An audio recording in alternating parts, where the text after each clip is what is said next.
Binge the full week of The Ray Taylor Show ad-free over at patreon.com/inspireddisorder. What you manifest in your mind, you can bring to reality. Ted Lasso, Season 1, Episode 10 is the final episode of the season of Season 1, The Hope That Kills You. This is the episode in which AFC Richmond is playing against Man City. Jamie Tartt is back in the picture. In the beginning of this episode, Nate gets promoted to coach, getting his own whistle, which everybody's stoked about, which I am stoked about, which basically, I mean, Nate, from the get-go, it was inevitable that he was going to become a coach. If not, it seemed like he had already become a coach, despite the fact that I guess it never had been official. But it was official. He got promoted, got the contract, which was a funny scene. You know, Nate has become kind of a funny character once he's opened up. I mean, ever since the episode where he basically roasted the team, he's become that he's kind of breaking out of his shell in a bit. And there was a moment where he thought he was being fired, and he thought it was crazy that he was being fired, and he was kind of, going after people. But come to find out that he's actually being promoted. Really funny. I enjoy Nate as a character. He's grown over the season and always been lovable, but love the fact that he's coming out of his shell a bit and landing those roast jokes on people. Really understanding the truth of the situation and being blunt about it is basically the greatness of Nate. But it is the last game of the season. It is for AFC Richmond to avoid relegation. It is a time where people are nervous. There's the saying when they're in the pub, it's the hope that kills you, and the title of the episode. And it's a thing where, Ted Lasso is always positive. And only till recently understanding the importance of wins for the team. So it's almost too little too late in some ways for Ted to kind of change his focus. But also it took time for him to do what he's done over this season, which is bringing the team together. Despite losing Jamie, who seemingly became part of the family just before being sent back to Man City, Ted finally got the team together, which is where he wanted to be, so he can turn up the heat and start getting wins. At least that's kind of the role Coach Beard plays in their duo. Coach Beard being the more analytical, the more minded on trying to get wins, which is something that the players are interested as well, which was mentioned in the last episode. But it's something that the city knows that it's not good to get your hopes up about a team, because I mean, one of the things with sports, following a team specifically, especially if it's a local team, is that it hurts. The more you care about the team and about them getting the wins, the more it really is devastating when they don't pull through, which is why I had to stop being a fan of the San Diego Chargers while I was living in San Diego, because they were being coached horribly and misused and just very unsuccessful gameplay overall. And it was frustrating to be a fan, and all of the losses were frustrating to deal with. But anyway, this is the last game, last hurrah, and Jamie's on the opposing team.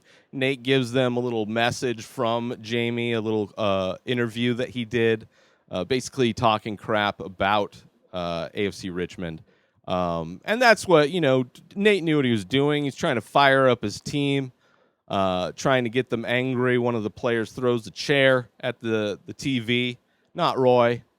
This time it's a different guy. Different guys taking the torch of the angry motivator on the team. Which Roy, being on second team, can't be the coach, or not the coach, but the team leader. That's what it's called. I forget. That's not the leader. No. But so he's tasked with trying to find his replacement, since he is not going to be first string going into this. He's going to be riding the bench.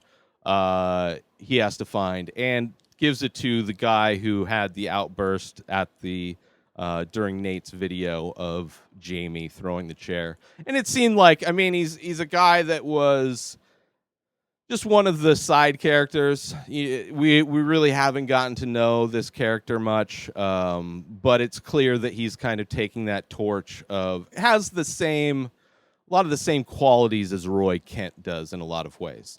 So Roy, before the game, gives him the armband to be the team captain. That's it. And before the game, Ted goes to Rebecca to kind of let her know that if things don't work out, that he's willing to step down. And she's, now that she's on his side, now that she's apologized and she wants the team to do well, she encourages Ted to focus on his weakness as a strength, and his weakness being not knowing the sport and the kind of chaos that can cause. So Ted goes into before the practice or whatever, and asks the team all of the trick plays that they've learned over the years, because we're just gonna slam trick play after trick play down their throat, just to confuse them and make it easier for us to work within our system if they are out of their system. Which would have been better. I would have enjoyed more if they showed more of the trick plays. They showed a couple of the trick plays, and the show itself isn't really concerned about showing. It's not a sports show as much as, I mean, it's behind the scenes. You're not really showing game action. You see some practicing here and there, but this is the only time you're really seeing them play a game. I believe. I mean, it's always just clips, but it would have been fun to see more of the trick plays in some kind of montage scenario. And even if they were failing to do them, it just would have been fun to see, a montage. You get to see, Jamie going crazy, who he thinks he's already, because Ted is very positive to Jamie leading up to the game, just, saying truthfully that he thinks he's a good player and has a lot of respect for him, thinks it's going to go. Like, he's being honest with it, where Jamie thinks he's playing mind games because, generally you talk shit about your opponents leading up, and Jamie's not used to positive reinforcement, which shown in this episode, you get to see a little moment of how his dad, you get to see the relationship between Jamie Tart and his dad for a brief moment after the game, after Jamie wins the game, by the way. So during the game,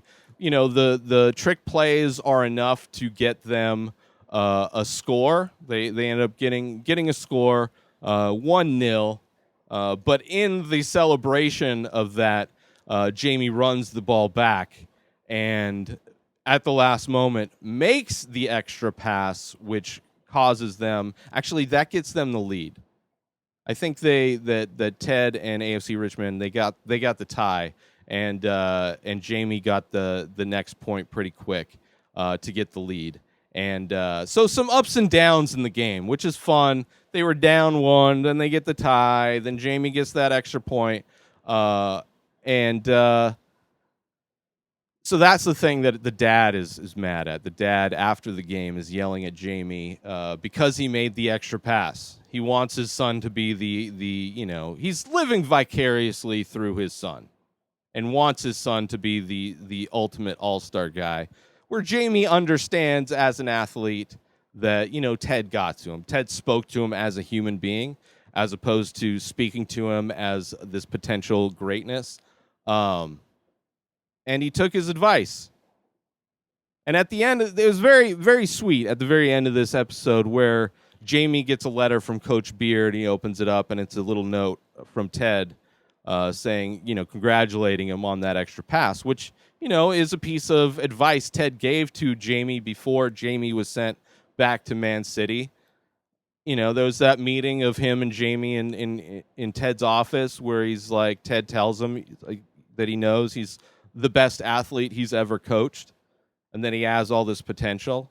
But it's only until Jamie understands that he has a team around him to help that will really take him to the next level. So it's like Jamie followed Ted's advice and beat Ted using his own advice. And then Ted also sent him a little army man, which was very, very, it's interesting how this show can emotionally can pack an emotional bomb within a little figure. Like just Ted, when he was handing those out earlier in the season, like you understand what those little army men mean. That Ted gives them to him to help protect them. They're like a little protection totem or whatever, which is really sweet. So in the game, Roy gets put in at halftime and goes for a play. He stops Jamie from scoring, runs Jamie down, and gets the ball away. But in getting the ball away, gets injured, messes up his knee. But it's the perfect redemption for Roy Kent, because he got to play in the last game, despite not starting the game, being second string. He got to get out in the game. He added something positive. He stopped a goal from being made, an easy goal. Jamie was wide open. He got to have one last taste, give the fans one last time of Roy being that dominant player who was fast and ran like he was angry at the pitch. And similar to when Sam got injured, being able to feed off of the chants of the audience. Roy gets that moment kind of to go off into the sunset. But then you get to see him in the locker room, and it's like he knows that it's closer. He's closer to the end of his career than he ever had expected. Like, he knew he was on the downslide, and previous episode, him and Keely talked about aging out of your profession and that you were a lot more than your profession. But the reality of it is, kind of hits him in this episode, and Keely goes into the locker room, and there's a sweet moment where she just comforts him. So you get to see that relationship in a lot of ways grow, Keely and Roy. And how they're good. I think they're good together. Keely's got tons of strengths. And Roy has a couple solid strengths that he's developed over his career, but is going to be, because he's in a transition of life, he's going to be, learning a lot of things. He's going to be bad at a lot of things. And it's, good for him to have some support there. So they lose the game, obviously. They don't get the tie, despite Ted saying ties are horrible and, wanting to get the win at all costs. But some fun moments in that game. They end up losing. The next day, Ted goes into Rebecca's office to resign, but she doesn't want that. She's like, listen, we're going to do this thing the right way. Just because you're relegated doesn't mean you can't be promoted. So they're on the same page with wanting to come back next season, get promoted, and then go in and win the Premier League is what that's called. But yeah, good end to the season. Not necessarily the best. I mean, it's just kind of an episode that wraps up everything pretty well. Doesn't really set up anything aside from the fact that in this next season of Ted Lasso, season 2, I'm assuming we are going to be following them through the second season, but I don't know. we'll see where they come back in the second season, which is starting, which I will have a recap of the first episode next week, because the season 2 starts. Let me look at my notebook. I forgot to write it down. Season 2 starts, I want to say it's the 28th. July 23rd, which I think is a Friday. So the following Tuesday, which these episodes come out on every Tuesday, you will have a recap of the previous episode. So before episode 2 comes out, you'll have a few days to listen to my recap of episode 1. And it'll be fun because that season I haven't watched yet. It was really fun watching this season again. I appreciate the show quite a bit more. I'm going to be doing my top 5 things I love the most about Ted Lasso Season 1 on Saturday, which will be fun to talk about that. It's fun to see, Rebecca finally get that change towards the end. It's cool to see Nate grow. It was cool to see Roy, kind of his character arc going from, all-star veteran to end of his kind of the downside of his career. You're getting to see Keeley kind of change gears and be what could potentially be a big asset for the company, the team, getting the players more money. Ted, you got to see Ted in a lot of different forms. You got to see super positive Ted. You got to see super motivational Ted. You got to see angry Ted. You got to see broken down Ted. Ted Lasso's great. The show's great. Looking forward to season 2. But yeah, that's been season 1, episode 10, The Hope That Kills You, from Ted Lasso on Apple TV+. Check out season 2 next week.